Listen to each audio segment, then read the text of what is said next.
ආයිබෝන් මම අද ඔබට සුවිශේෂී කාරණාවක් කියන්න සූදානම් වෙන්නේ. මහා වැස්සක් කඩාගෙන වැටෙන්න කලින් ආකාශයේ ලස්සන දේ දුන්නක් පායනවා. හැබැයි අමෝරා මහා වැස්සට ඒ දේ දුන්න මිවිලා යන්නේ නැහැ, සීදිලා යන්නේ නැහැ, මැකිලා යන්නේ නැහැ. නමුත් ඒ සුන්දර කලාත්මක භාවය සදා පවතිනවා. මම අද ඔබට කියන්න හදන්නේ මෙන්න මේ පොත පිළිබඳව. මේ පොත රෝසවැට අද්දර කියන නවකතා පොතක්. මේ පොත ලියලා තියෙන්නේ ඔබ අපි කවුරුත් හඳුනන ලංකාවේ දේශපාලනය වගේම කලා ශාස්ත්‍රයේ ඉහළ පුද්ගලයෙක්. නාට්‍යකරුවෙක්, සංගීත නිර්මාණකරුවෙක්, ගායකයෙක්, ඒ වගේම කැස්බෑව නගර සභාවේ හිටපු නගරාධිපති සුමන රණවීර. ඔබ දන්නවා සුමන රණවීර ලියපු මේ රෝසවැට අද්දර කියන පොත පිළිබඳව කතා කරන්නට, ඔහුගෙන් විස්තර විමසන්නට මම අද යනවා ඔහු හොයාගෙන. උඩුගුවන යටින් මාදරන පිටින් හැම මුවගින් පිටවන්නේ. අපේ රටේ දුක් කරදර කම්කටොළු බාධක ආර්ථික පීඩනයේ මැද්දේ අධ්‍යාපන ඉලක්කයන් සපුරාලු ගොඩාක් ඉන්නවා. විශාල වශයෙන් ඉන්නවා.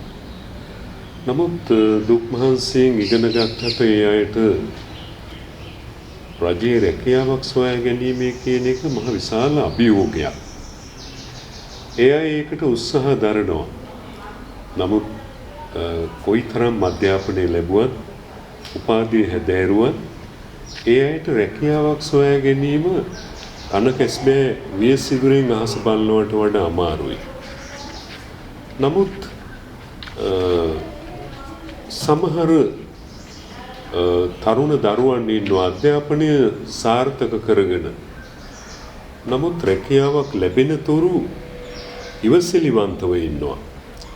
ඒ අය ඒ පිළිබඳව සුභවාදී ආකල්පයක් මත ඉන්නවා.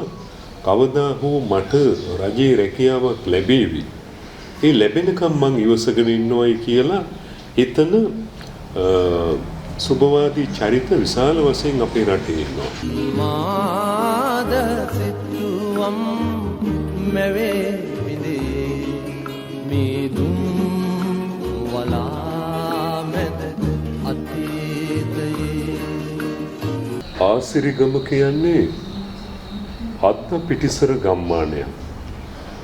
මේ ගම්මානි තමයි සීලවතී කියන අහිංසක කාන්තාව ජීවත් වෙන්නේ. ඇයයි ඇගේ ස්වාමියයි පුංචි දියණිය රන්මලි. රන්මලි බහතෝරන වියේදී රන්මලිගේ පියා ගසකින් වැටිලා මිය යනවා. පියා මිය යාමත් සමග සීලවතීට විශාල අභියෝගයක් එනවා. මේ දියණිය ලොකු මහත් කළා උගන්වලා ඇයට උසස් අධ්‍යාපනය ලබා දෙන්න, විශ්වවිද්‍යාලීය අධ්‍යාපනය ලබා දෙන්න. මෙන්න මේ අභියෝගය තමයි මම මේ රෝසවැට අද්දර කතාවට ප්‍රස්තුතයේ වශයෙන් ගත්තේ. ආර්ථික පීඩනය වඩාත්ම දැනුණු සීලවතී ධෛර්ය සම්පන්නව ඈ කල්පනා කරනවා තමන්ගේ දියණියට ලබා දිය යුතු හොඳම දේ අධ්‍යාපනය කියලා ඈ විශ්වාස කරනවා, කල්පනා කරනවා. අන්න ඒ කල්පනාවත් එක්ක තමයි සීලවතී තමන්ගේ පුංචි දියණිය රන්මලීව හොඳට උගන්වලා දහම් පාසලේ අපොස උසස් පෙළ සමත් වෙලා පේරාදෙණිය විශ්වවිද්‍යාලයට යවන ඒ කටුක දුෂ්කර ව්‍යායාමය ඈ සාර්ථක කරගන්නවා. කෙසේ හෝ දියණියට විශ්වවිද්‍යාල වරම් හිමි කර දීමේ නිර්මාතෘවරිය බවට පත් වෙනවා මේ සීලවතී අම්මා. ඉන් පස්සේ උපාධිය සම්පූර්ණ කරපු රන්මලි උපාධිධාරිණියක් වශයෙන් තමයි අවුරුදු 5කට පස්සේ ආසිරිගම ගම්මානයට එන්නේ.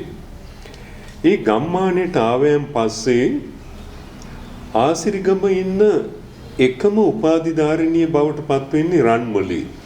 මම මාලියු රෝසවැට අද්දර කතාවේ සමස්තය ඔබට ගෙනහැර දැක්වුවොත් ඔබේ කුතුහලයට ඔබේ කියවීමේ රසාස්වාදයට බාධාවක් වෙන්න පුළුවන්. මං හිතනවා මම ඔබට මේ කතාව කියනවට වඩා හොඳයි ඔබ මේ රෝසවැට අද්දර කෘතිය අරන් කියවුවොත්. මම හිතන්නේ ඒක තමයි හොඳම දේ. මේ පොත පිළියන්දල මහජන පුස්තකාලයේ ඒ වගේම කැස්බෑව පුස්තකාලයේ තියෙනවා. පාඨක ඔබට පුළුවන් මේ පොත අරගෙන කියවන්න. එවිට පොත්පත් පරිශීලනය කරන කියවන රසය හඳුනන සියලු දෙනාට මේක ලොකු පිටුවහලක් වෙයි කියලා මම හිතනවා. දැන් මේ කතාව අවසන් වෙන්නේ මේ රන්මලී ආසිරිගම දිසාපති කාර්යාලයේ ගිණුම් වංශයේ නිලධාරිනියක් බවට පත් වුණාට පස්සේ ඒ දිසාපති කාර්යාලයේ ඉන්න ඇය හා සමානවම අධ්‍යාපනය ලබලා ඉහළට ආපු තරුණ උපදිසාපතිතුමන් මේ රන්මලීගේ ජීවිත කතාව ජීවිත අභ්‍යන්තරය පිළිබඳව සංවේදී වෙලා ඇයට විවාහ යෝජනාවක් කරනවා. ඒ දෙන්න විවාහ වෙලා විවාහ වීමත් එක්ක මේ කතාව නිමාවටපත් වෙනවා. මම හිතන්නේ මම මේ පොතේ